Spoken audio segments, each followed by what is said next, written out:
Hola, buenos días desde La Habana. Soy Joanny Sánchez y estoy aquí en este martes, una jornada que ha amanecido soleada, sin apenas nubes, pero con algo de brisa refrescante en la capital cubana. Así que voy a abrir una a una las persianas de esta ventana 14 para asomarme e invitarlos a todos ustedes a que se asomen junto a mí a los temas y las noticias más importantes de este 28 de abril de 2020, aquí en Cuba.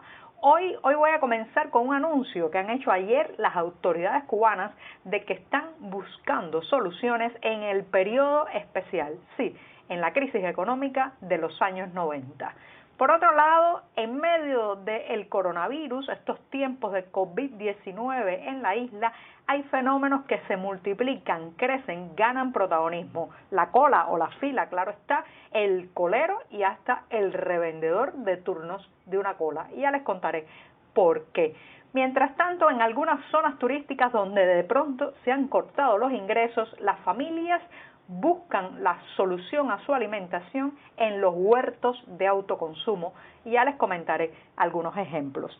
Y bien, presentados ya los titulares, voy a pasar a revolver para tomarme el cafecito informativo. Ese que de lunes a viernes comparto con ustedes desde diciembre de 2018, recién colado, breve, que hay que ahorrar cada día más, amargo como me gusta a mí, pero siempre necesario. Después de este primer y muy importante sorbito del día, les recuerdo, como es tradición también ya en este programa, que pueden ampliar muchos de estos temas y la mayoría de estas noticias en las páginas del diario digital 14ymedio.com, que un grupo de editores, periodistas, reporteros y colaboradores hacemos desde aquí, desde dentro de la isla.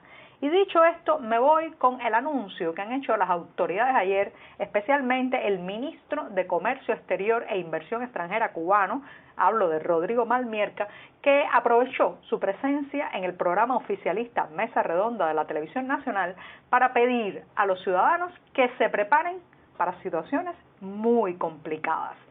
O sea, ya estamos anunciados de que toda la situación económica parece que irá a peor en las próximas semanas y bueno, pues los funcionarios advirtieron que se analizan las experiencias del pasado, especial todas aquellas relacionadas con la crisis de los años 90, que fue bautizada con el eufemismo oficial de periodo especial.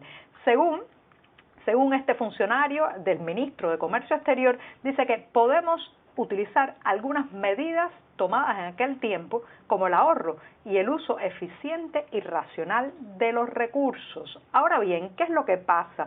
Si hay algo a lo que temen la mayoría de los cubanos es al regreso a esos momentos oscuros, grises, a esos momentos de colapso económico, de larguísimos apagones, de prácticamente colapso del transporte público, de falta de alimentos, que fueron los años 90 del periodo especial en Cuba.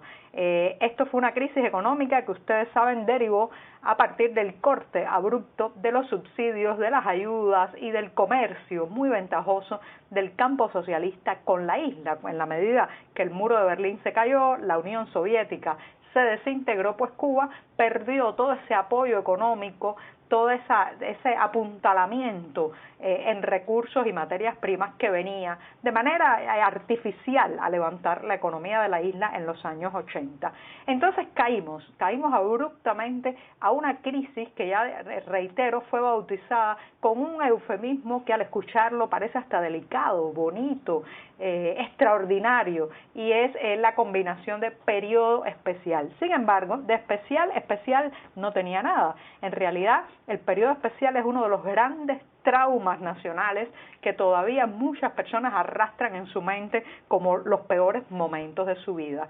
De manera que cuando ahora oímos al ministro de Comercio Exterior, Rodrigo Malmierca, hablar de que se tomarán experiencias del pasado, específicamente del periodo especial, bueno, pues hay mucha gente que se atemoriza, que teme y especialmente mucha gente aterrada con el hecho de que se puedan volver a repetir aquellas escenas, porque cuando habla de ahorro, en realidad está hablando de posibles cortes eléctricos, de largas y largas horas en apagones y muy probablemente también de mayor control, racionamiento de todo lo que sea la distribución de alimentos. Así que ahora mismo usted dice periodo especial en Cuba y bueno, pues lo que genera es espanto, porque hay mucha gente que, reitero, pues vivió en aquellos dolorosos años los peores momentos de su existencia. Ahora bien, ¿cómo se podría evitar este regreso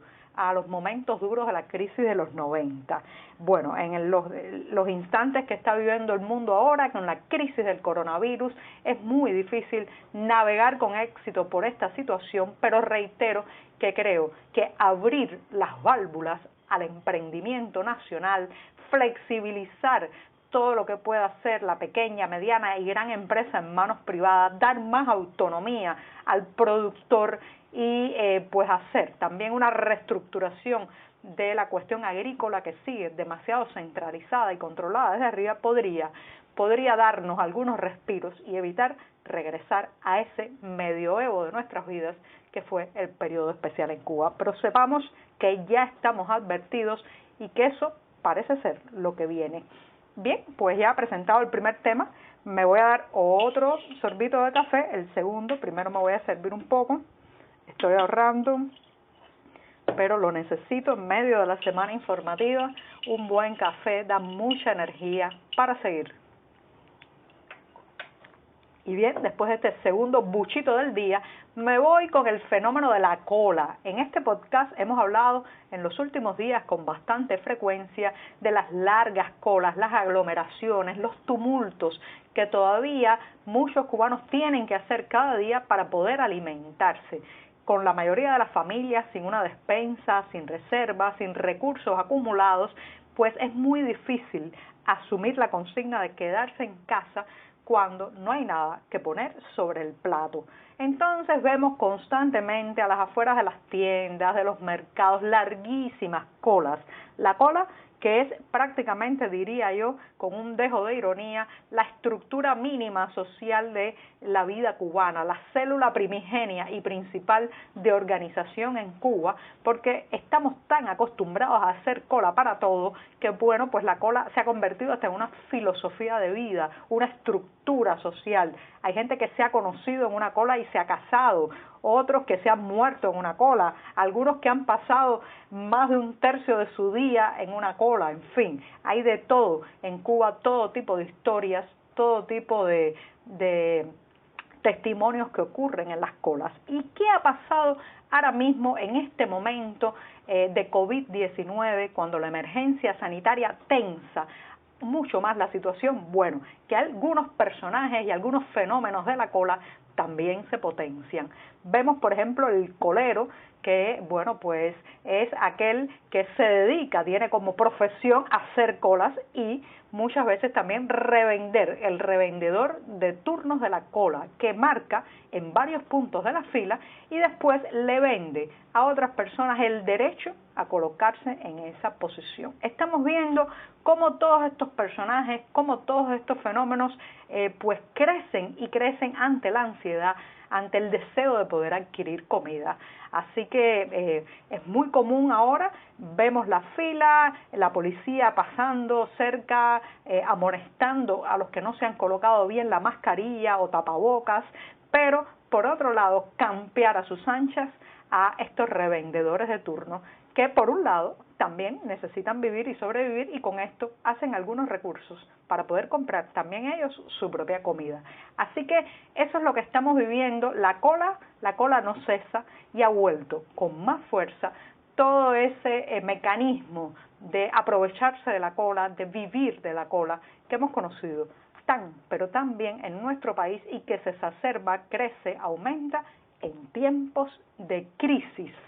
Y bien, hablando de crisis, me voy con el último tema y tiene que ver con las zonas turísticas. Sí, esas regiones, esos espacios del territorio nacional que hasta hace muy poco vivían de los viajeros, del turismo. Por ejemplo, estoy pensando en toda esta parte muy bonita de la naturaleza cubana del occidente, que es la zona de Soroa, en la provincia de Artemisa. Hasta hace poco, Soroa era un continuo ir y venir de vehículos cargados de turistas. La mayoría de las familias rentaba o alquilaba habitaciones a los viajeros. Muchas personas se beneficiaban de servicios como guía de naturaleza, alquiler de caballos, transportista privado, restaurantes también particulares, pero ahora todo eso terminó abruptamente.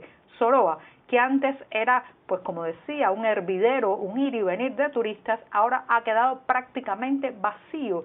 Solo las familias que viven en esa zona y muy poca transportación para entrar o salir del lugar. ¿A qué se está obligando? ¿A qué están siendo obligadas muchas de estas familias ante el colapso del turismo, el corte prácticamente de la transportación y la distancia que hay entre sus casas y las posibles tiendas o mercados para comprar comida? Bueno, a volver al huerto familiar, al autoconsumo, a sembrar cada pedacito de tierra para intentar sobrevivir. En 14 y medio hemos publicado esta semana un reportaje muy detallado con la experiencia que están viviendo esos antiguos emprendedores que hasta hace poco se sostenían toda su vida con el turismo y que ahora han tenido que volver al surco, a la tierra, a la semilla, para intentar garantizar los alimentos de las próximas semanas. Y con esto me despido esta mañana, no sin antes recordarles que se queden en casa. Siempre que puedas, quédate en casa. Hasta mañana, muchas gracias.